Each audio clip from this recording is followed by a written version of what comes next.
اللهم صل على سيدنا محمد وأنزله المقعد المقرب عندك يوم القيامة. والصلاة والسلام على أشرف الأنبياء والمرسلين وعلى آله وصحبه أجمعين. اللهم افتح علينا حكمتك وانشر علينا من خزائن رحمتك يا أرحم الراحمين. رب اشرح لنا صدورنا ويسر لنا أمورنا واحلل عقدة من ألسنتنا يفقه أقوالنا.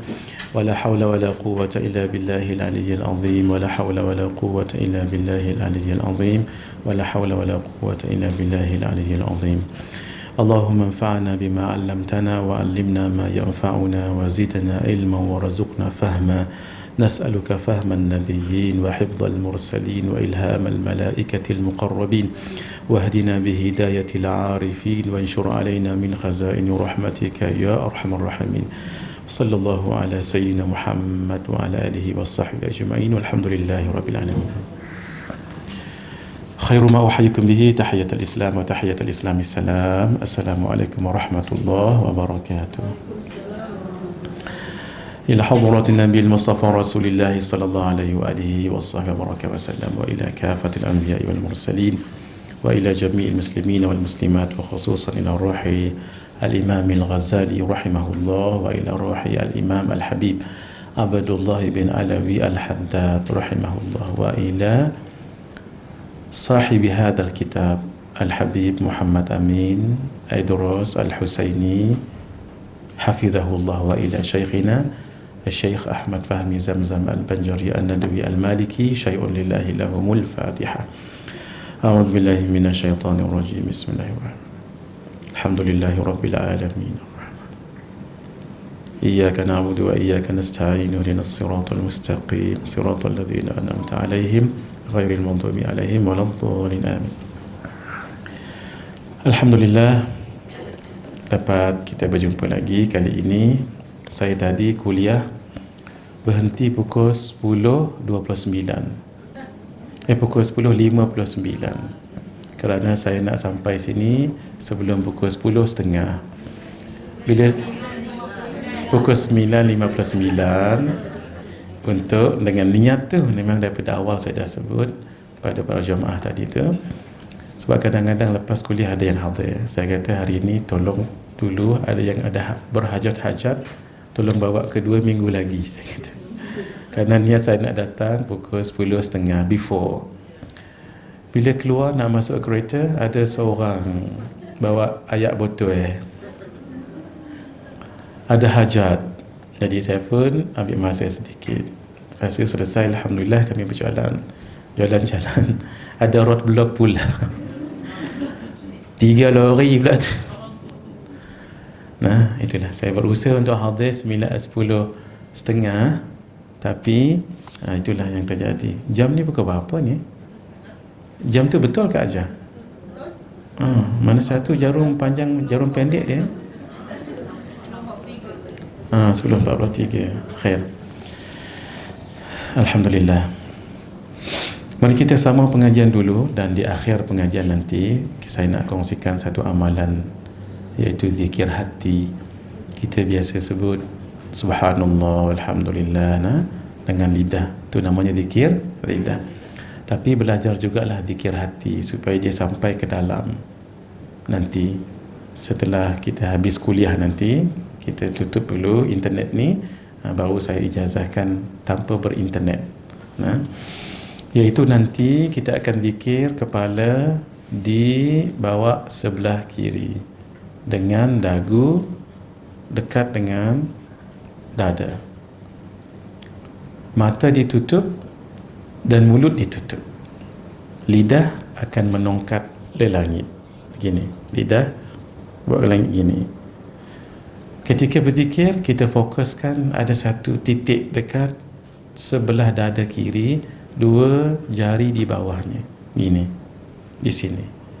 Untuk orang yang tak biasa berzikir begini, supaya lebih fokus, letakkan tangannya ke tempat bawah dada dia. Yang diucapkan nanti cuma satu perkataan saja, 2 perkataan. Allahu Allah, Allahu Allah. Ikut detakkan jantung. Kenapa perlu zikir sebegini? Satu, supaya bagi kesempatan hati berzikir. Kita biasakan berzikir dengan lidah. Yang kedua, mungkin ada yang nanti diuji oleh Allah sebelum meninggal, mungkin dia sakit boleh bawa pada paralyze. Ketika ada orang talqinkan la ilaha illallah, lidah dah keluar tak boleh nak berzikir, maka yang akan menolongnya, mudah-mudahan dia dapat sebut kalimah Allah sebelum dia meninggal. Apa dia? Hati dia tolong. Tu yang dia selalu, kalau orang dah biasa zikir Allahu Allah, Allahu Allah, dia sendiri tahu dalam keadaan sakaratul maut. Nah, biar dia sendiri dapat bantu dia sendiri dengan Allahu Allah meninggal. Itu insya-Allah husnul khatimah. Sebab dia meninggal dalam keadaan menyebut Allah. Tapi yang sebutnya hati. Jadi ini kena dibiasakan. Cuma nak berzikir nanti, biar ada tasbih ini, tasbih berbiji ini. Jangan tasbih ini. Sebab kita nanti pejam mata, tak boleh tengok apa tak jadi. Jadi kalau kita buat gini, dia paling kurang 100. Dia cepat je sebenarnya, tapi boleh fokus tak boleh fokus. Sebab tu kena fokus kat situ. Untuk yang mula-mula memang lain, memang tak boleh fokus selalunya, tapi tak apa, terima dulu untuk kita biasakan. Kalau nanti kita kata lihat, cuba fokuskan di bawah ni, kadang-kadang tempat lain dia ingatnya. Slipper dia ingat, slipper baru tu takut orang tak ambil. Lepas tu Bang Haji nak datang pukul apa, tak tahu. Dia mula-mula dia gitu, tapi tak mengapa, terima dulu cara zikir ini ya. Paling kurang untuk kita mula-mula ni 100, tapi saya nanti akan buat 10 kali saja. Dan tak boleh dikacau. 100 tu tak boleh berhenti. Contoh di rumah. Sebab itu sebelum nak zikir ni paling bagus pagi lepas subuh. Nah, selesaikan dulu urusan suami. Maksud air kopinya dah tersedia, akuknya pun sudah tersedia. Kalau dia perlu roti canai, beli siap-siap roti canai. Sebab ketika kita berzikir, nak sampai 100 kali tak boleh gangguan. Takut nanti kita dah berzikir 70 dah ni, tiba-tiba dia pula, suami pula panggil yang sudah, kita pun dah fokus kat sini ni, ingat muka suami pula dah. Nah,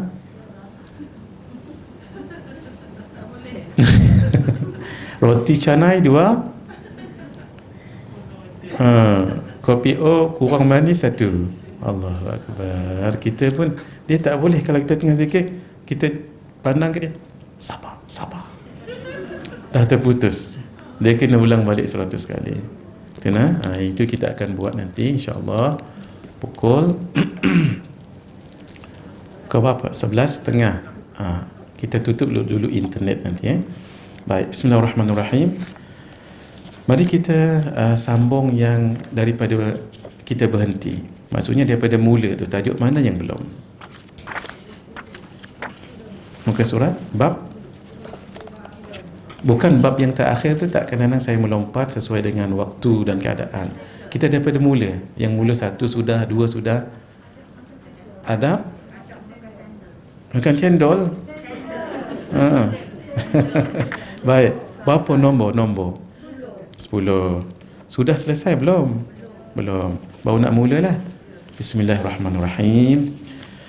Muka surat saya ni 117. Tak, memang buku lain ni saya bawa.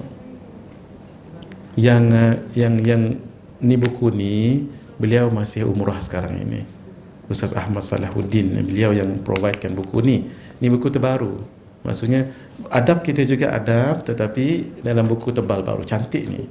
Kalau beliau balik nanti saya suruh datang kat sini bawa. Lebih cantik. Yang tu muka surat berapa Kak Ajar? 86. Oh, jauh beza. Ini 117. Tapi sama je, isinya sama je. Bismillahirrahmanirrahim. Qala al-musannifu hafizahullah. Begitu kita baca ya, sebab beliau masih hidup. Jangan baca rahimahullah. Sama juga mana-mana yang nak baca buku saya, janganlah sebut rahimahullah. Saya hidup lagi ni. Nah, kalau rahimahullah, pengarang kitab tu sudah meninggal. Kalau hafizahullah masih hidup. Sebab tu saya sebut hafizahullah. Ha. Wa nafa'ana bihi wa bi'ulumihi fid dharain amin. Yang ke-10, adab memakai sandal. Patutlah bunyi cendol, saya pun heran. Sandal kata kita kan. Sebab beliau orang Indonesia ya yang menulis kitab ni, duduk di Madinah. Kalau tak silap saya dah 20 lebih tahun. Alim, masya-Allah. Kalau dapat buat umrah tadi, Kak Ajah sebut umrah, bagus sekali ya. Dan sekarang katanya sangat mudah buat umrah. Saya pergi ke seorang rumah profesor, saya dijemput untuk bertazkirah di surau beliau. Dia akan pergi minggu depan ni, 2 orang suami isteri je. Mudah sangat, tak pakai package. Tapi kena orang yang pandai jugalah. Mereka pun dah 3 tahun lebih duduk di Madinah dulu. Jadi ada pengalaman. Senang sangat sebenarnya. Cuma kalau yang tak biasa tu jangan ambil risiko lah, eloklah. Tadi macam Kak Ajah pakai kumpulan-kumpulan. Mudah. Satu lagi, kalau baguslah, ini nasihat saya ya, biar kita pergi dengan orang yang tahu sejarah Makkah, sejarah Madinah. Memang kita pergi tu untuk pengisian rohani, baca macam ni, zikir, memang bagus. Tapi salah satu yang menguatkan iman kita apa? Ziarah, tempat-tempat bersejarah.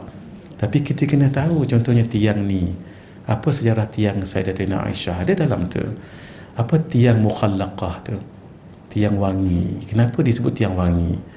Tiang Abi Lubabah, kenapa? Dekat mana rumah Sayyidina Abu Ayyub Al-Ansari? Dekat dengan pintu Baqi' tu.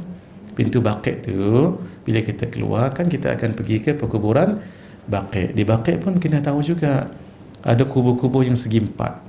Tak sama dengan kubur yang biasa tu. Tapi maaflah, muslimat tak boleh lah, sebab tak dibenarkan masuk. Kami muslimin.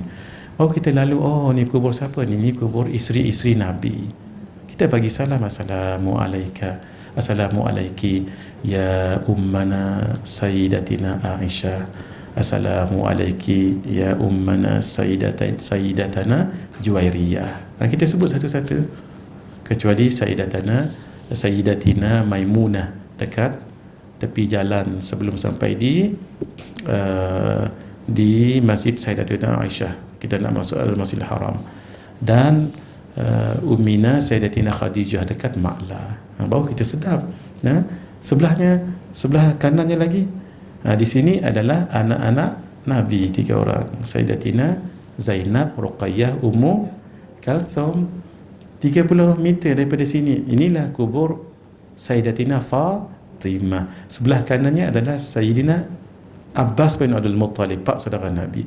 Di belakangnya ini adalah anak saudara Sayyidina Al-Hasan. Siapa? Adik Sayyidina Al-Hasan, Sayyidina Husain. Mohon maaf, Sayyidina Hasan. Sebelah beliau, betul-betul sebelah kiri, itu anak saudara beliau, anak kepada Sayyidina Husain, Sayyidina Ali Zainal Abidin. Sebelahnya adalah anak beliau, iaitu Sayyidina Sayyidina Allahumma salli ala Muhammad, Sayyidina Allahumma salli ala Muhammad, Imam Al-Baqir, Sayyidina Al-Baqir. Sebelahnya ini adalah anak Imam Al-Baqir, Sayyidina Ja'far As-Sadiq. Inilah dia Ahlul Bait. Patah balik ke isteri-isteri Nabi tadi. Sebelahnya ini adalah sepupu Nabi, Sayyidina Uqail. Ada, kita boleh pergi kat situ, tak dipagar. Sayyidina Uqail. Kemudian Sayyidina Abdullah ibn Ja'far At-Tayyar. Bapa beliau Ja'far At-Tayyar putus tangan dalam perang. Perang apa? Perang apa? Perang Hunain ataupun Mu'tah, tak ingat saya tak ingat saya dua tu. Kemudian sebelah lagi, inilah dia guru Imam Malik. Imam Malik ada kat situ. Imam yang 3 mazhab yang ketiga tu, yang mimpi Nabi setiap malam tu. Inilah dia, Imam Malik ibn Anas. Di kepala beliau, kaki guru beliau, iaitu Imam Nafi', maula kepada Ibnu Umar. Di sini 20 meter ke depan, inilah dia kubur anak Nabi yang bernama Ibrahim bin Rasulullah. Surrounding dia ni adalah sahabat-sahabat Nabi. Sayyidina Abdul Rahman bin Auf, Sayyidina Uthman bin Mad'un, Sayyidina Khunais, Sayyidina Sa'ad bin Abi Waqqas, dan mak Sayyidina Ali. Katanya Sayyidatina Fatimah binti Asad, yang Nabi masuk dalam kubur tu. Depan lagi 130 tidak 70 meter ke depan. Ini satu kubur besar. Ini Ashabu Al-Hurrah. Ketika Yazid bin Muawiyah menyerang bumi Madinah, mereka dikuburkan di situ. Maksudnya yang syahid dikuburkan. Terus 135 meter daripada kubur tadi, barulah jumpa kubur Sayyidina Uthman bin Affan. 25 meter sebelah kiri, inilah ibu susuan Nabi, Sayyidatina, ibu susuan Halimah apa? Halimah As-Sa'diyah, sebab beliau daripada Bani Sa'ad, jadi Halimah As-Sa'diyah. 10 meter sikit je ke depan beliau ada satu kubur, tapi dalam tu 2 orang. Ada satu tempat, dalam tu ada 2 orang, Sayyidina Abu Sa'id Al-Khudri dan ketua orang Ansar, Sayyidina Sa'ad bin Mu'adh, yang ketika beliau meninggal agak arash bergegar. Di situ barulah kita patah balik. Tadi kita pergi begini, patah balik, dia akan jadi sebelah kanan, dekat dengan pagar perkuburan Baqi' itu. Mak saudara Nabi, apa dia? Sayyidatina Safiyah binti Abdul Muttalib dan Sayyidatina Safiyah tadi Atiqah, Atiqah binti Abdul Muttalib dan Sayyidatina Safiyah binti Abdul Muttalib. Dikatakan mak Sayyidina Ali situ juga. Fatimah tadi itu binti Asad situ juga. Barulah sedap kita boleh syarahkan ini. Ada seorang mutawif Endon dululah cerita dengan kami, ini cerita lama. Ada orang pergi ke situ, tanya dengan Tok Arab, dia pakai igal tu kan, yang warna merah tu, ini siapa? Orang Arab pandai juga cakap Melayu kan. Wallahu alam. Tak dia beritahu macam saya beritahu tadi tu. Mana-mana kubur yang ada polis jaga kat situ, adalah tu kubur tu. Maksudnya ada tokoh lah kat situ. Tapi mereka tak abang. Mereka akan kata wallahu alam. Pergi kat sini pula, ni siapa? Wallahu alam. Ini wallahu alam. Ini wallahu alam. Ini cerita Ustaz Indonesia tu nak. Sampai dia kata, Ustaz, ada tak sahabat Nabi nama wallahu alam? Itu sebab tak tahu. Nanti Kak Ajah bila nak pergi tu bagi tahu dengan saya ni bagikan kubur-kubur tu. Saya dah buat dah lama dah tu, tahun bila tak tahu.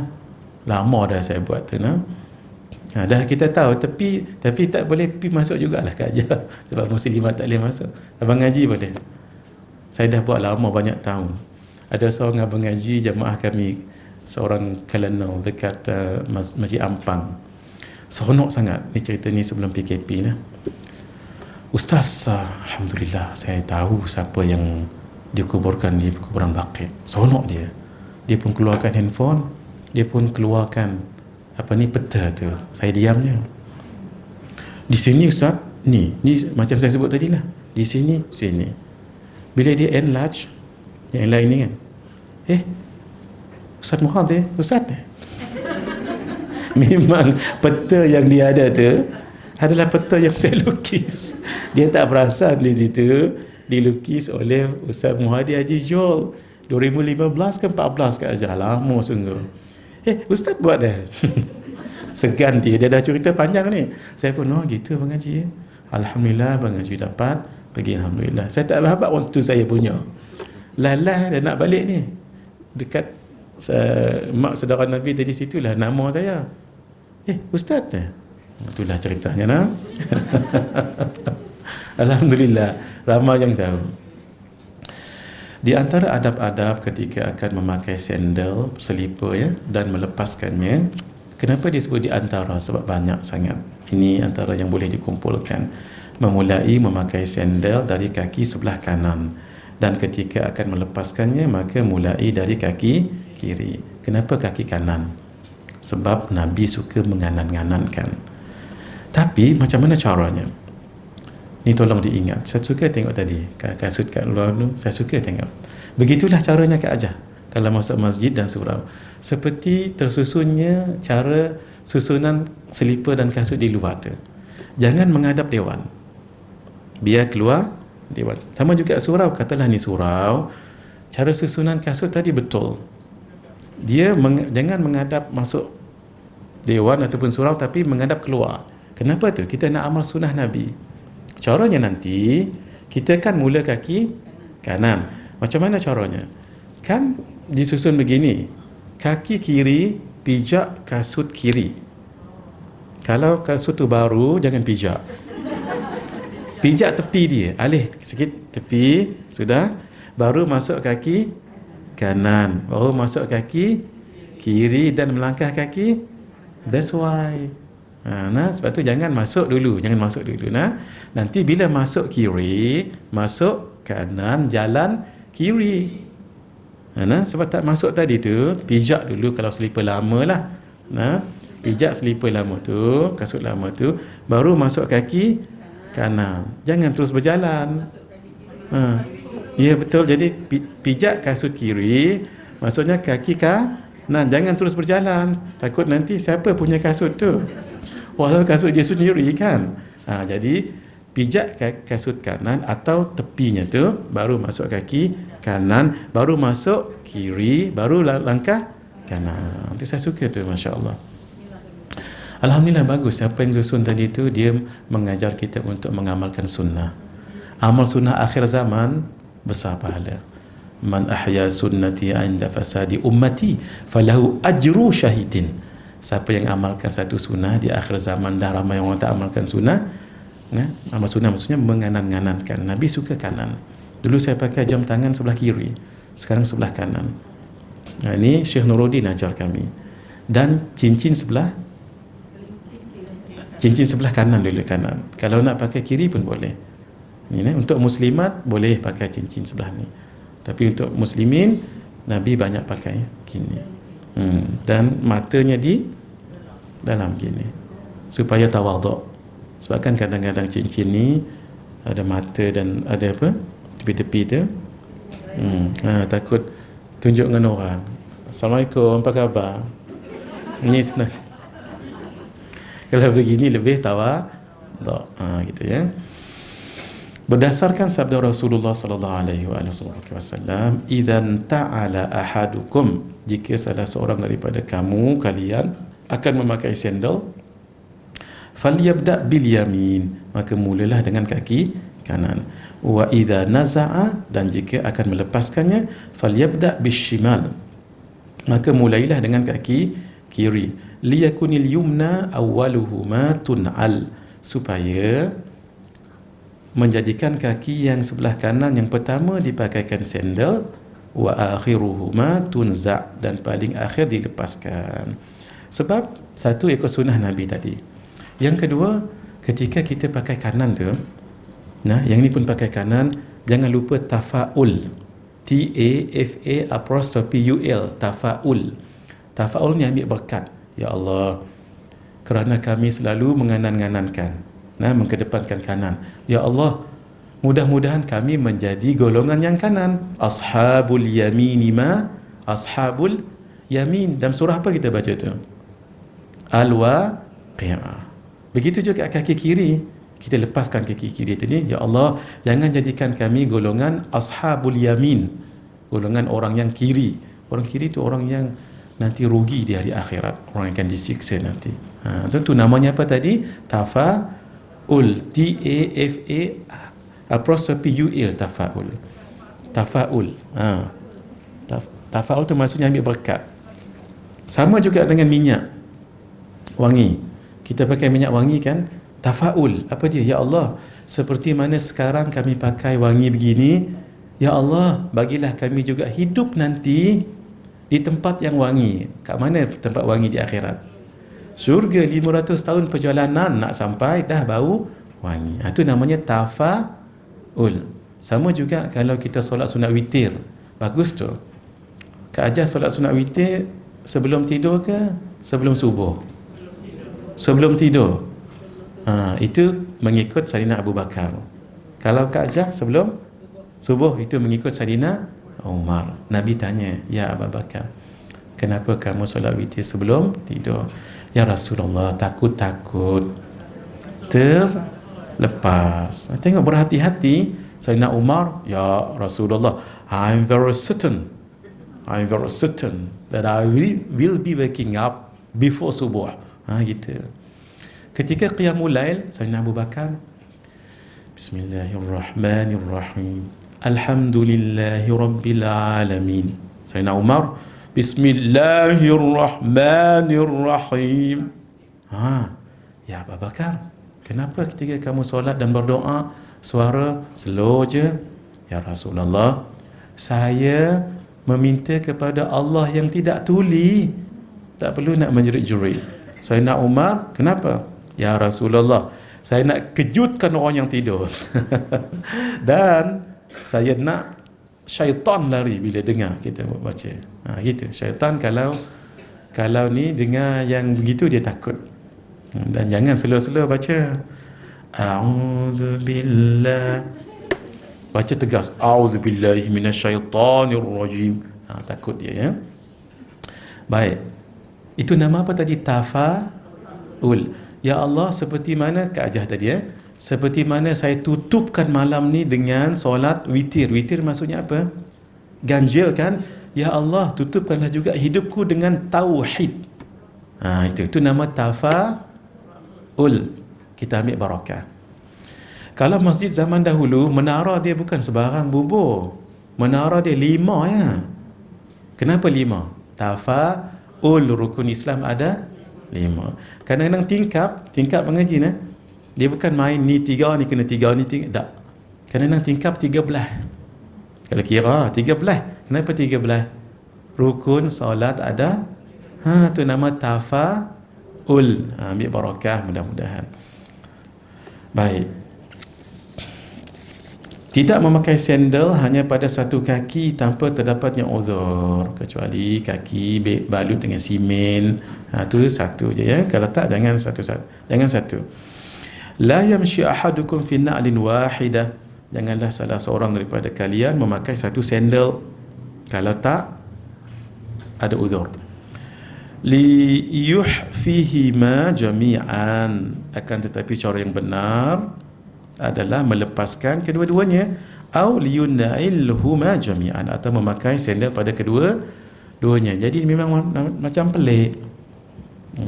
Ada satu pepatah Arab sebut, buat pelik kamu akan terkenal. Kenapa banyak lupa ini? Buat benda pelik, tu'araf. Ikhlif tu'araf. Buat benda pelik, maksudnya buat benda pelik dari orang, terkenal lah kamu. Tapi ni maksudnya tak elok lah, ni tak elok. Orang yang buat pelik-pelik mudah terkenal. Memang gitu. Orang pakai sandal dua-dua, dia pakai satu, ya. Ataupun dia bawa sandal kat sini satu, sini satu. Dia berjalan. Khalif tu'araf. Tu dia. Khalif tu'araf. Buat benda pelik, saya lagi terkenal. Itu bukan nak suruh buat benda pelik ni, tapi nak tunjuk memang ada orang yang suka buat benda pelik-pelik. Saya lagi memang terkenal lah dia pun. Mungkin, maaf ya, nak ambil nama ke, supaya saham naik ke, wallahu alam, ya. Melepas sandal ketika akan duduk, kecuali tempat tu memang perlu pakai sandal. Sebab duduk, orang dulu duduk macam mana? Duduk bersila. Kalau bersila bersandal nampak pelik bunyinya. Kalau duduk atas begini, tak nampak pelik. Jika salah satu dari tali sandal putus, maka janganlah berjalan dengan satu sandal sahaja. Akan tetapi lepaskanlah dan perbaikilah tali sandal yang terputus, kemudian pakailah kedua-duanya. Nanti dia mengheret, pelik. Kalau perlu pakai selipar masjid, pakai selipar masjid dulu, daripada pinjam dulu. Tapi jangan tak bagi balik. Kadang-kadang sandal masjid tu ditulis masjid, MASJID. Kalau boleh jangan tulis masjid, sebab tak cantik.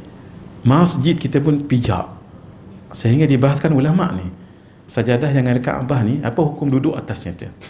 Sajadah kita, tapi kita pijak yang tanda, yang ada simbol-simbol Kaabah tu. Sebahagian ulama kata makruh, sebab itu adalah objek yang dimuliakan. Sebab itu sekarang perasan jarang orang sekarang lah. Kalau dulu gambar masjid, gambar Kaabah, kapet yang moden-moden ni tak ada dah. Dia sekadar plain gitu. Kalau ada pun yang raudhah tu kan, untuk kita rindu. Kalau nak rindu raudhah, datang Masjid Al-Falah ni, tengok tiang-tiang tu. Itu pesan guru kami Syekh Nuruddin. Kalau rindu sangat nak ke Masjid Nabawi, datang ke raudhah ni. Tapi tak boleh iktikaf. Iktikaf masjid je lah, bukan iktikaf di raudhah. Tengok tiang tu, exactly. Tengok dia punya hitam putih tu. Ingat kita dekat Masjid Nabawi. Cuma dekat Masjid Nabawi, nanti cuba cari tiang namanya tiang Aisyah. Tiang tu Nabi pesan tu untuk solat dekat situ. Sebab tu menjadi rebutan para sahabat. Nak tahu mudah sangat, dongakkan sedikit, nanti ada satu bulatan sebesar jam kat belakang tu, tapi lebih besar lagi, ditulis tiang Aisyah. Cuma dia tak tulislah ta ya alif nga tiang, dia guna bahasa Arab, ustuwanah ni maksudnya tiang, alif sin ta waw alif nun ta Aisyah, semayang kat situ. Kita puji jamaah Malaysia, kita puji, jangan berlama-lama, jangan. Walaupun sekarang alhamdulillah dah ada sistem ni katanya Kak Ajah ya. Masa kan itu more better. Kenapa? Sebab tak berebut-rebut. Paling kurang sikit pun tak apa. Saya pernah sebut kat sini, saya yakin kalau Malaysia yang jaga Al-Hajarul Aswad tu ataupun Kaabah tu, insya-Allah semua dapat. Insya-Allah. Cuma lambat cepat sahaja.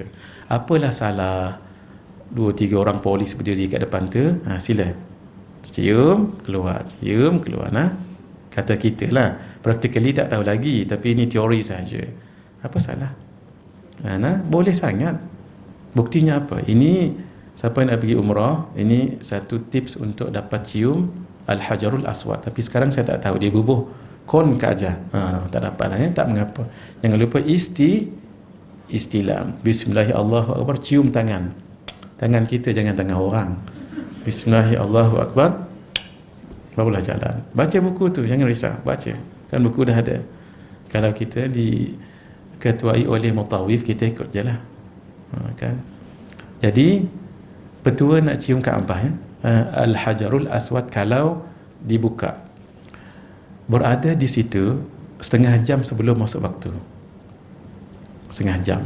Sebab setengah jam sebelum masuk waktu solat, akan ada polis nanti pergi kat depan tu. Semua yang berebut-rebut tadi semua dileraikan. Tetapi yang berada di penjuru Al-Yamani, di sini kan adalah Aswad, ini Al-Yamani, dia akan benarkan ke aja. Dia akan habiskan di sini, barulah ditutup dan solat. Tapi berada kat sini kena sabar, tinggal setengah jam. Pakcik saya, dia bagi tips ni ketika saya dah balik ke Malaysia. Ketika dia buat haji tu, 3 kali cium kat aja. 3 kali dia dapat cium. Itulah tips dia. Nanti Bang Haji, siapa-siapa boleh buat tu ya. Tapi bila dah ramai tahu tips ni, sesak pula kat situ. Ni dah tahu tips ni kan. Sebolehnya biar kita cium walaupun sekali dalam hidup kita ni. Sebab Nabi pernah cium dan batu tu kenal nanti siapa yang cium dia. Tapi paling kurang kita istilam tadi tu. Jangan tak istilam pula. Tu walaupun sunat, dia ada signifikan tu. Berdasarkan sabda Rasulullah sallallahu alaihi wasallam, "Idzan qata'a shish'u ahadikum." Apabila tali sandal salah seorang daripada kamu putus, fala yamshi fi na'lin wahidatin hatta yuslihaha. Maka janganlah berjalan dengan satu sandal kecuali telah membenarkannya. Maksud telah atur balik tali yang putus tadi tu. Naam. Yang kelima, tidak memakai sepatu dalam keadaan berdiri. Sepatu ni apa? Kasut. Berdasarkan hadis an Abi Hurairah radhiyallahu taala anhu qala, daripada sahabat yang bernama Abu Hurairah radhiyallahu taala anhu berkata, Abu Hurairah tu kunyah. Kunyah maksudnya panggilan. Mana-mana nama orang Arab, Abu dimulai dengan Abu ataupun Ummu ataupun Ibnu tu panggilan.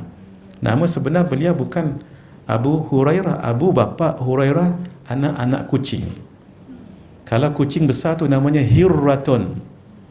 Kalau kecil Hurairatun. Buku saya ni nama Kitabun besar. Kalau buku ni namanya Kutaibun kecil. Buku kecil nama Kutaibun. Kalau orang besar namanya Umar. Kalau budak kecil Umair. Nah dia isim tasghir. Nahrun sungai, Nuhairun anak-anak sungai. Gitu. Kalau kita Melayu terpaksa kita letak lagi sungai yang kecil. Orang Arab satu je, Nuhairun. Kita terjemah anak-anak sungai. Itulah seni dalam menterjemah. Dia tak boleh, dia tak sama. Dia tak semestinya sebiji perkataan tu diterjemah begitu, tidak ya. Baik. Naha Rasulullah sallallahu alaihi wa alihi wasallam ayanta'ina ar-rajulu qa'iman. Rasulullah sallallahu alaihi wa alihi wasallam melarang seseorang untuk memakai sepatu dalam keadaan berdiri. Kenapa? Memang payah pakai kasut berdiri. Kita ambil kasut dalam keadaan berdiri, kita kaki gini, kasut dibuat gini, kita pun masuk las tergolek. Kalau duduk kan sedap, duduk kanan dulu, kaki. Kemudian jangan terus pakai kasut. Jangan terus pakai kasut. Satu, takut ada binatang dekat situ. Tambah lagi panas-panas macam ni, takut ada ular masuk situ. Ataupun paling kurang apa tu? Cross apa? Lipas. Kak Ajah kan orang yang paling penakut dengan kipas, lipas. Satu lagi, takut ada orang buat benda tak elok. Takut ada orang letak benda tak elok kat situ. Jadi bila pegang tu, hentak-hentak dulu, mudah-mudahan ada benda itu keluar. Baca Bismillahilladzi la yadurru ma'asmihi syai'un fil ardi wala fis sama' wa huwa samiul alim. Baru kita pakai kanan kiri. Ini cerita ni terjadi ya. Saya tak nak sebut siapalah. Antara orang terkenal juga dalam Malaysia ni. Dia pernah pergi jumpa dengan guru saya. Guru saya pun dah meninggal dunia dah. Dan dia beritahu dia sihir. Dan orang hantar tu melalui kasut. Jaga-jagalah. Sebab itu kadang-kadang bila guru datang, slipper tu diambil anak muridnya, dibawa. Ataupun kasut dibawa. Bukan saja-saja ni. Benda tadi itulah. Yang kedua, takut hilang. Ya sungguh ada orang yang admire sangat dengan Tok Guru ni, pakai hilang. Habib Omar punya ridak ni tak berganti-ganti. Sebab ada orang nak minta tukar dan sebagainya. Nabi kan tak pernah kata la. Itu akhlak para habaib, para ulama. Tak pernah kata la. Kalau minta tak pernah kata tak mau. Mesti dibaginya. Tapi orang yang nak ridak tu, contohnya ini untuk peringat saja ya, biarlah pandai sikit kalau nak tukar sekalipun. Maksudnya apa? Yang Syekh pakai tu kan mahal. Dia pakai tuala je. Rasulullah kan tak pernah sebut la tadi tu. Biar kita pandai jugalah ya. Masya-Allah. Sebab Nabi tak pernah kata la. Sebab tu guru-guru kita dibaginya. Bertukar-tukar ridaknya tu. Walaupun kadang-kadang sayang betul dengan ridak tu. Kita tengok juga ya. Tengok keadaan juga. Kalau tak perlu tak payah. Minta guru kita doa pun cukup dah. Dia tengok kita dan senyum, itu pun dah membahagiakan dah. Cukuplah tu. Kadang-kadang sampai ini ditarik, kasut hilang. Bukan pencuri biasa tu, tidak ya. Ini orang yang nak sangat, nak keberkatan tu. Padahal guru biasa-biasa je. Tidak memakai sandal ya ketika solat. baik solat fardu ataupun sunnah. Jika tetap memakainya, maka hukum solatnya tetap sah jika sandal tersebut dalam keadaan suci. Dan jika pada sandal tersebut terdapat najis, maka solatnya menjadi batal sebab najis tu tadi. Boleh, tapi tak pernah dibawa orang lah, jangan dibawa orang. Kalau di Al-Falah ni, kalau dia buat, siaplah CCTV tu akan fokus dia seorang. Tak pernah dibawa orang. Tak semestinya benda-benda yang sah itu maka kita boleh buat. Tidak, ada etika, tu nama etik kan, ada etikanya tu. Berniat yang baik tatkala memakai sandal, contohnya untuk mengikuti jejak Rasulullah sallallahu alaihi wasallam dan untuk menjaga kebersihan kaki. Sebab itulah ditandas, especially ditandas, janganlah tak pakai kasut. Jangan, takut nanti kuman. Tambah lagi kaki ada orang yang kakinya pecah-pecah. Nah, ataupun di celah-celah tu, apa nama benda tu? Yang putih-putih tu. Kalau di tumit tu kan jadi kematu tu. Itu yang di celah-celah kaki tu, yang gatal-gatal tu. Kulat, apa nama Kak Jah? Fungus tu. Takut nanti masuk virus dekat situ tu. Alhamdulillah sekarang di tandas-tandas tak pakai dah terompah. Dulu zaman dulu tak tahu, macam wajib pula terompah tu. Sini tak tahu, lama dah tak solat sini. Sebab tinggi bangkali. Tapi bila dah 2 tahun dia jadi sleepy kan. Dia jadi slipper tu jadi sleepy. Jadi licin. Masya Allah, tinggi betul sandal tu. Kadang-kadang orang pakai tu tak familiar, kerap-kerup. Kita tahu dia masuk tandas nombor berapa. Kadang-kadang sampai tergelincir, out. Alhamdulillah sekarang dah insaf, pakailah ketika lain sandal itu, tapi sekarang dah pakai slipper Jepun dan sebagainya. Besar pahala tu, besar pahala. Kadang-kadang kita selalu pergi surau masjid, memang tak tahu zaman bila dah slipper tu. Slippery betul. Caranya macam mana? Jangan dibuang. Sebab dalam mazhab Syafi'i, mana-mana barang wakaf tak boleh dibuang. Tak boleh. Macam mana? Dia nanti akan buruk ikut zaman. Kalau buang tu jadi haram, kerana tu diwakaf oleh orang. Kalau dalam mazhab Hanafi boleh dijual. Jual untuk dapat duit tu balik. Mungkin orang nak beli sandal tu untuk buat bunga, ataupun buat mungkin untuk bakar, bahan bakar kan dia perlu yang getah-getah tu. Tapi duit tu nanti dibeli slipper baru. Tak pun macam mana, kita lah yang beli. Tapi sandal tu jangan dibuang ya, letakkan tepi, kumpul-kumpulkan, kita beli 7 ataupun kita beli berapa-berapa, tak kat situ tanpa diketahui orang. Oh Masya Allah, selama mana orang pakai itu pahalanya sangat besar. Walaupun nampak kecil je. Kalau seorang tuan imam tak berselipar, terpijak najis, lalu mengimami orang, apa hukum solatnya? Batal sembahyang imam itu. Makmum yang lihat ada najis kat situ, kalau tak mufaraqah, batal solat makmum itu. Adapun yang ramai-ramai tak tahu tu sah. Tapi jangan imam bagi tahu lepas sembahyang, maaf semua, ada benda rupanya kat kaki saya, semua bungkus. Imam jangan bagi tahu, tu cara dia. Imam jangan bagi tahu. Tapi di saf pertama tu tengok tu dia kaki imam, jangan nampak imam ada benda, batal dia, orang lain pun bungkus. Diam saja, dia tengok tu dia ada najis, mufaraqah tu. Tapi follow supaya jangan nampak janggal.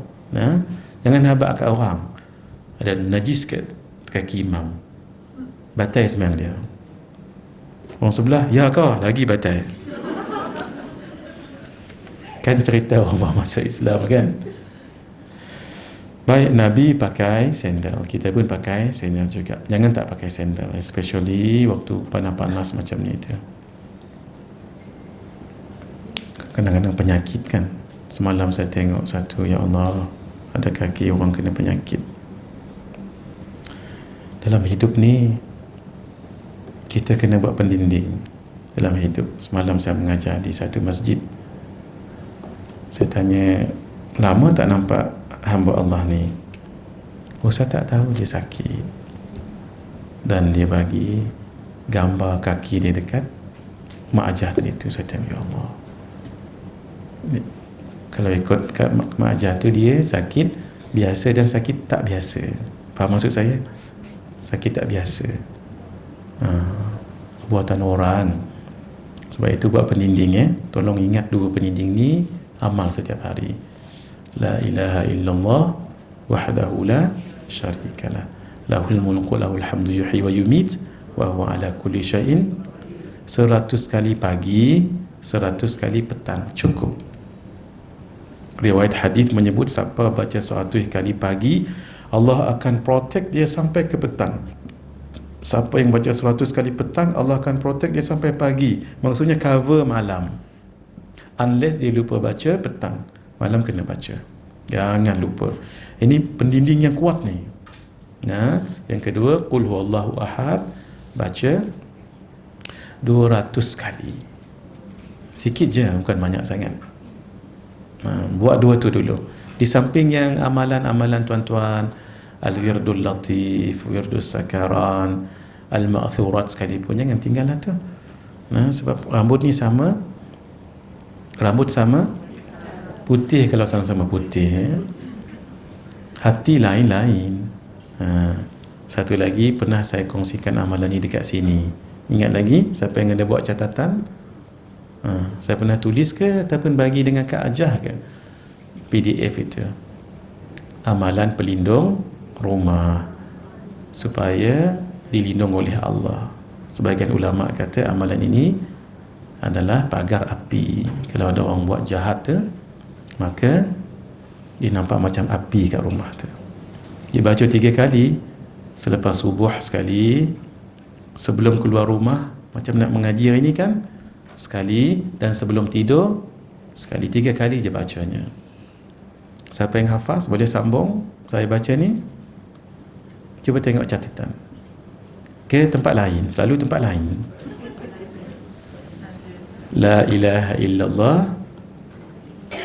al-halimul karim, rabbus samawati sab'i wa rabbul arshil azim, la ilaha illa anta azza jaruka wa jalla thanauka, Allahu rabbuna wa rabbukum, lana a'maluna wa lakum a'malukum, la hujjata bainana wa bainakum, Allahu yajma'u bainana wa ilaihil masir. Rasanya ada dalam kertas. Cuba Kak Ajah tengok sekejap. Banyak kertas Kak Ajah tu. Cuba tengok Kak Ajah. Saya sebenarnya ada buku beg yang saya selalu bawa tu. Saya tak bawa hari ni kerana saya pakai komputer tadi dekat Masjid Shah Alam. Jadi dalam buku, dalam beg tu saya tu ada. Kalau tak ada, saya bagi dengan Kak Ajah semula ya. Cuma pastikan dulu kalau ada tak payah. Itu lain.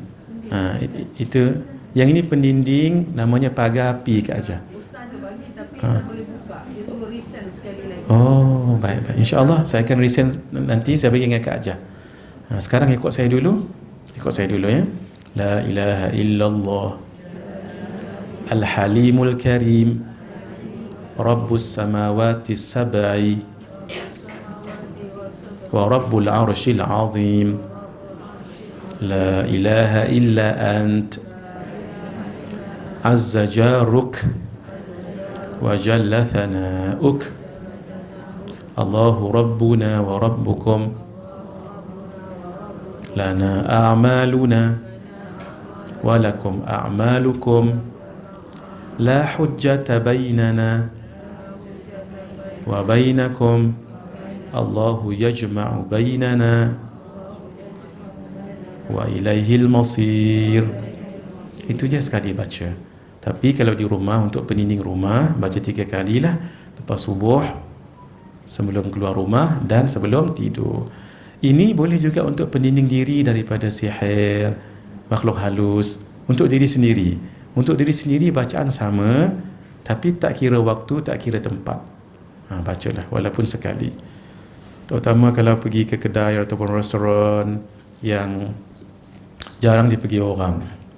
Kalau restoran kawan sahabat baik kita, tak payahlah baca-baca. Kalau yang agak lain sedikit, baca dulu surah Quraisy. Di samping yang tadi tu, baca surah Quraisy. Li'ila fi Quraisy ila fihim rihlatash shita'i was falyabudu rabbaha alladhi at'amahum min wa amanahum. Ulang 3 kali. Wa amanahum min khauf, wa amanahum min khauf, wa amanahum min. Kemudian lidah ni geselkan ke atas. Cuba gesel. Ulangi, cuba gesel. Rasa apa Kak Aja? Rasa gatal. Normal lah tu. Kalau gesel-gesel, muka keringnya tak ada apa. Biasa kalau orang gesel, kenapa? Gatal, kan? Pergi gesel-gesel, tak ada apa. Jaga. Bukan jaga apa, kena buat pendinding lebih lah. Ini ijazah ni kita ijazahkan pada semua sekali ya. Tuan-tuan sebut kami terima. Bismillahirrahmanirrahim.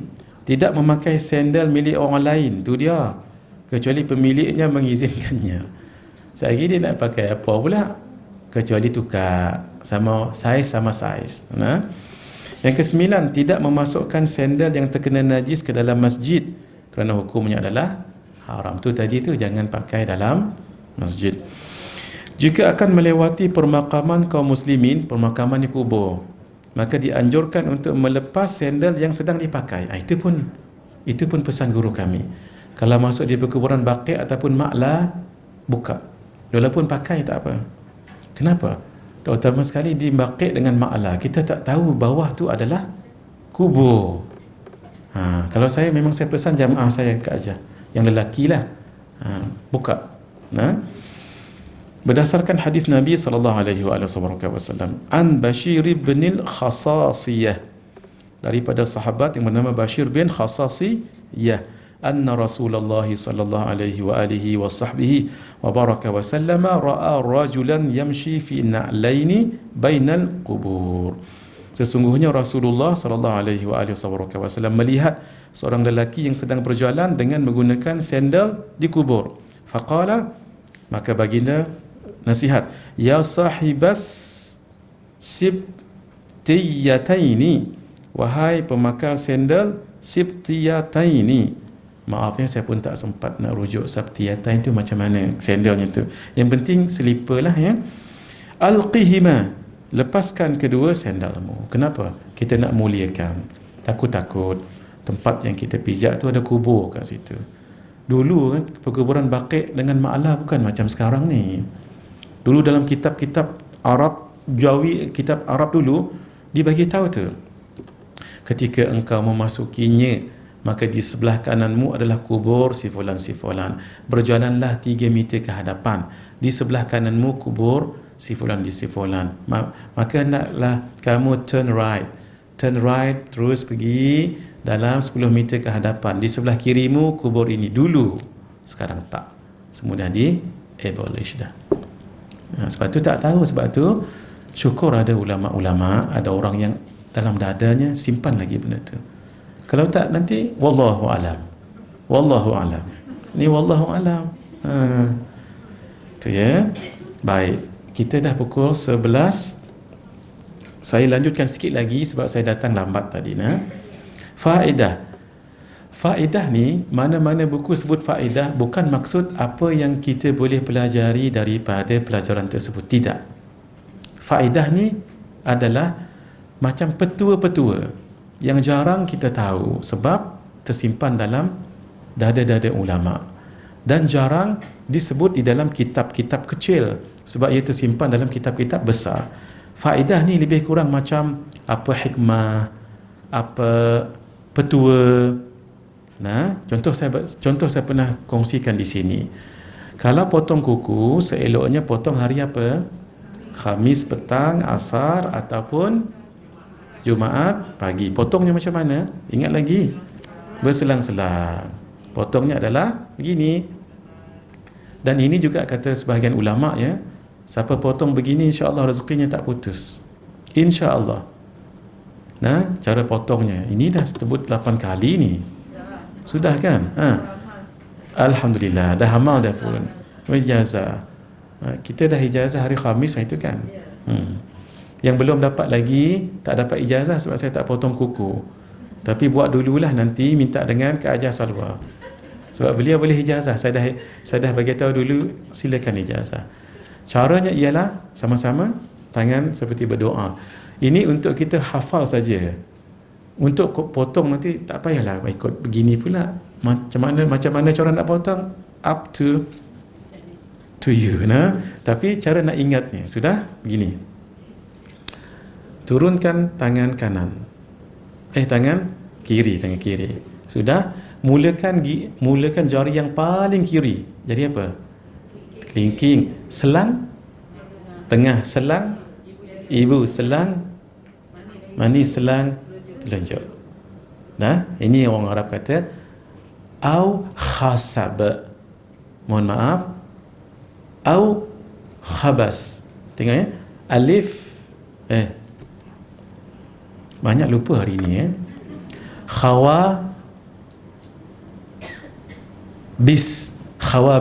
Kha khinsir, waw wusta, alif ibham, ba binsir, sin sababah, ni orang Arab sebut. Jadi khawabis. Sebelah ni au khasaba. Macam mana? Paling kiri, cuba paling kiri. Ibu, selang tengah, selang kelingking, selang telunjuk manis. Kalau tadi khawabis ni au khasab, alif ibham, waw usta, kha khinsir, sin sababah, huruf depan tu ya, ba binsir. Jadi nak hafaznya khawa bis au khasab. Nak potong macam mana potong pun tak apa. Itu. Nah, cubalah kita potong begitu. Manalah tahu, insya-Allah berkat kita mengamalkan apa yang disebut oleh ulama. InsyaAllah rezeki tak putus. Ada 4 cara potong kan? Ingat lagi 4 cara potong. Dan buku kita ni sebenarnya ada. Ada dalam buku ni. Cara Sayyidatina Aisyah. Apa dia? Tengah dulu. Baru kelingking. Baru ibu. Baru manis. Baru telunjuk. Ni sama juga. Tengah. Tengah. Kelingking. Ibu. Manis. Sama juga. Itu cara yang pertama. Cara yang kedua macam tadi. Cara ketiga Imam Al-Ghazali.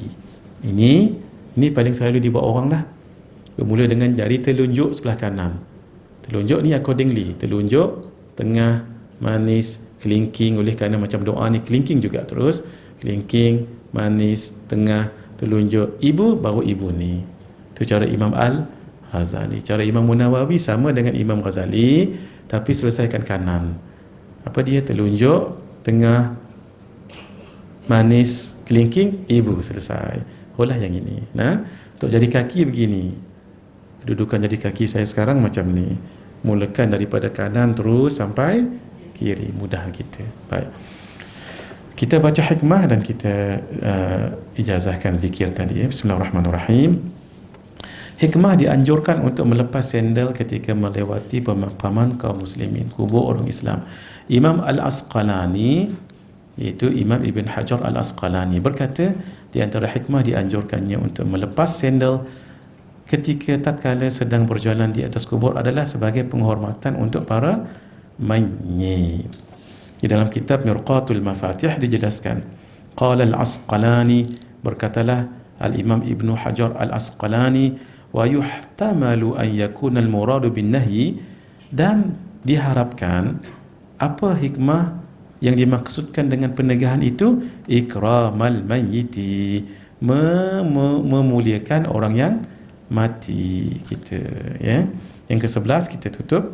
Jika seorang sedang membawa Al-Quran dan sendal, maka yang harus dipegang dengan tangan kanannya adalah Al-Quran dan janganlah sebaliknya. Tengok dalam bab itu pun kita diajar. Kalau kita bawa Al-Quran, kemudian bawa buku, kemudian bawa majalah, macam mana? Letak kat dada ni. Al-Quran paling dekat di dada, barulah buku, barulah majalah. Itu ya. Supaya dia dekat kat dada. Kami diajar guru kami Syekh Nuruddin, kalau bawa kitab, dia kendong macam ni. Dia kena dengan dada ni. Bekat. Nah, paling bagus lagi belah kanan. Paling bagus lagi sebagai adab buat macam ni. Itu tujuan sandal, tujuan apa ni, sandal pula, cerita sandal tadi kan. Ini nama rida. Kami diajar untuk beradab. Kalau kita beradab dengan buku, dengan majlis ilmu, ilmu tu tak segan datang jumpa kita. Tapi kalau kita tak beradab, maaf ya, walaupun mengaji banyak tahun, kalah dengan orang mengaji beberapa tahun. Adab tadi tu. Penting adab ni. Dia kadang-kadang dia mai-mai dia tu, kita tak belajar pun. Tak ada nak buka kitab, dia main lagu tu. Berkat kita dengan guru kita dengan kitab. Baik. Cukup kita berhenti. Biar nombor 12 alang-alang ya. Tidak menulis nama-nama yang mulia pada sandal seperti nama para sahabat atau orang-orang saleh. Sama juga masjid tadi tu. Kalau boleh sandal tu jangan tulis masjid. Takut nanti tak sedap, kita pun pijak masjid tu. Tulis M pun tak apa dah. MD. Cukuplah tu. Masjid. Kalau dekat RNR kan boleh tahap pandai juga ya. Kalau RNR, saya pernah tertengok tapi tak nak sebut RNR mana ya. Di belakang sajadah tu hairan saya. Tak pernah saya tengok dalam dunia ni Kak Jah. Dia tulis sajadah ini diambil daripada surau RNR. Saya pun tak faham. Kan kita guna sekarang. Kenapa harus ditulis surau ini, sajadah ini diambil, dia tak guna perkataan dicuri. Diambil dari surau RNR. Maksudnya kalau orang curi ataupun orang ambil, maksudnya bukan milik dia tu. Itu milik RNR punya surau. Saya cuba nak fikir, kita dah ambil ni, nak solat macam mana ya? Kita fikir jauh sikit. Maksudnya untuk orang yang tak bertanggungjawab ataupun orang yang nak mencuri itu. Maksudnya kalau dia ambil kat rumah, nanti suami dia kata, ini dia ambil daripada surau, abang hantar balik. Gitu. Untuk orang tidak bertanggungjawab. Dulu saya pernah kongsi kat sini amalan Hizbul Bahar. Hari ini saya dah cerita 3 amalan jaga rumah kan. Apa dia tadi? Amalan jaga rumah tadi tu. Yang tadi itulah. Yang pagar api tadi tu satu je. Satu. Hari ini saya kongsi 2. Sebelum kita ijazahkan zikir ya. Tuan-tuan ada tak buku amalan yang dibeli hari tu? Hizbul Bahar namanya. Kalau ada, tolong buka ya. Kalau buku ni tolong buka. Tak bawa tak apa, buat catatan. Hizbul Bahar namanya. Ni saya nak kongsikan apa yang dikongsikan oleh guru kami Syekh Ahmad Fahmi Zamzam. Tapi saya tak syarah ni. Kalau saya syarah panjang. Saya nak sebut kerana tuan-tuan dah ada kitab ni, beramal saja. Bila saya sebut benda ni, amal menjadi lebih yakin. Itu tujuan saya. Supaya buku kat rumah tu jangan dicium saja. Jangan cium bau saja, tapi dibaca. Maaf ya, saja-saja. Muka surat 70 siapa ada kitab ni, buku ni pun boleh. Buku ni semua dah beli hari tu. Ni Kanzus Sa'adah kan, semua dah beli minggu lepas, bulan lepas. Cuma buka saja. Tak mengapa, dua-dua ada. Yang ni sebenarnya sama je. Ini untuk lelaki poket, ini untuk perempuan. Tapi untuk lelaki pun boleh juga. Tapi yang ini tak boleh masuk dalam poket. Baik. Buka Hizbul Bahar dulu. Kalau ada buku Habib Omar Khulasatul Madad, buka juga. Kalau buku Syekh Nuruddin Al-Awrad Az-Zainiyah, boleh. Semua sama je. Cuma cara beramal. Baik. Kalau buku saya ni, muka surat 70. Ini adalah pendinding rumah. Supaya tuan-tuan tidur malam tenanglah juga. Ataupun tidur di tempat orang. Tidur di hotel ke, ataupun tidur di homestay ke, supaya jangan ada orang yang buat benda tak elok ya. Baik. Bacanya nanti, siapa ada buku ni, baca daripada muka surat 70 sampai habis. Habisnya ialah muka surat 91. Ini ni nampak banyak tetapi tulisannya besar-besar. Namanya Hizbu apa tadi? Bahar. B-A-H-R. Jangan tersilap dengan Nasar, dia ada dua ke ajar. Satu N-A-S-H-R, itu Nasar, dibaca lepas Zuhur. Ini dibaca selepas Asar. Tapi kalau nak baca nanti balik rumah ni pun, waktu ni pun boleh, malam pun boleh. Niat untuk pagar rumah. Itu ya. Baca macam biasa. Nanti ketika sampai yang ini, muka surat 75. Catat dulu muka surat 75. Ada satu bacaan. Bacaannya ialah Bismillahi babuna. Bismillahi babuna. Baik. Ini daripada guru kita almarhum Syekh Ahmad Fahmi Zamzam. Ketika beliau syarahkan sedikit, bukan banyak sangat, saya pun sedikit saja, 5 minit saja. Amalan ini berupa ayat Al-Quran, hadis dan amalan-amalan ulama. Lalu dikumpul oleh Al-Imam Abul Hasan Asy-Syadzuli, Allah ilhamkan beliau. Disebut bahar, maksudnya laut, sebab beliau duduk dekat Mesir. Dekat sempadan Mesir dengan Sudan. Beliau setiap tahun pergi haji. Tempat beliau duduk itu dipisah dengan Laut Merah. Laut Merah ke Laut Mati, tak ingat saya. Laut, yang penting laut. Sebelah tu Jeddah. Tengok dalam peta nanti. Beliau setiap tahun pergi haji. Haji zaman tu pakai kapal kan. Ketika beliau pergi, nakhoda kapal tu tak nak berlayar dulu sebab tidak ada angin. Lalu tak dibuka talinya. Layar pun tak dibuka. Beliau kata, buka. Walaupun tak ada angin. Katanya beliau bermimpi dan Allah ilhamkan bacaan ini katanya. Itulah dia Hizbul Bahar. Bahar maksudnya laut. Jadi ilham beliau itu dekat laut. Cuma amalan ini kata ulama boleh untuk kita supaya hajat dikabulkan Allah. Caranya setiap kali menemui perkataan bahar dalam ini yang underline, niat apa hajat tu. Tapi saya tak baca daripada awal lah, saya nak syarahkan sikit saja. Antara khasiat amalan ini daripada alim ulama ya. Walaupun tak ada hadis, tapi ini daripada para habaib, para alim ulama yang mengamalkannya. Allah bagi mereka kelebihan. Tu yang dikongsikan ni. Antaranya untuk pagar rumah. Bismillahi babuna. Saya nak syarah tu saja. Bismillah pintu kami. Seolah-olah begini kata guru kita almarhum Syekh Ahmad Fahmi Zamzam. Pintu kita tu, depan ke, belakang ke, atas ke, bawah ke, tak akan dimasuki melainkan orang yang baca bismillah. Bermakna orang yang baca bismillah orang baik, orang tak baik. Orang baik. Kalau ada orang yang jahat, dia nak mencuri rumah orang baca bismillah ke? Tidak, dia tak akan dapat masuk dalam rumah orang tu. Satu. Kalaupun dia masuk, dia tak boleh buat apa-apa. Dia jadi macam bingung, dia sendiri bingung. Pi mai. Kadang-kadang berenang tang tu. Sampai ke subuh esok. Dia tak, kalaupun dia masuk, dia tak mengapa-apakan, dia tidak apa. Berkat baca Hizbul ini tadi tu. Dan berkat baca Bismillahirrahmanirrahim. Tabaraka hitanuna, saya tak syarah lagi tu. Baru satu tu disyarahnya tu. Mudah-mudahan.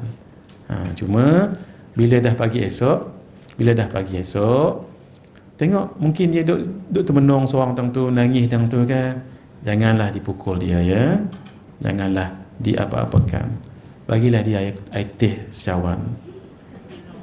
Minum. Kalau ada kuih yakuk lagi bagus. Bagi dia.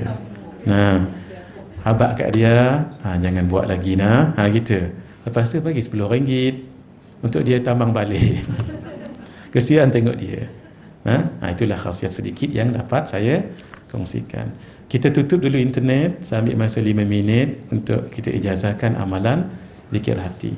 Kita berhenti kat sini. Saya ijazahkan amalan ini dalam semua kitab, termasuk kitab yang baru yang saya susun ni pun ada. Syekh Nuruddin pun ada, Syekh Ahmad Fahmi Zamzam pun ada, Habib Omar pun ada. Amal sahaja. Jadi sekarang kan kita dah tahu, bertambah yakin kita beramal. Kita tutup dulu, jangan balik dulu 5 minit lagi. Hadza wabillahi taufiq wal hidayah. Wassalamualaikum warahmatullahi wabarakatuh.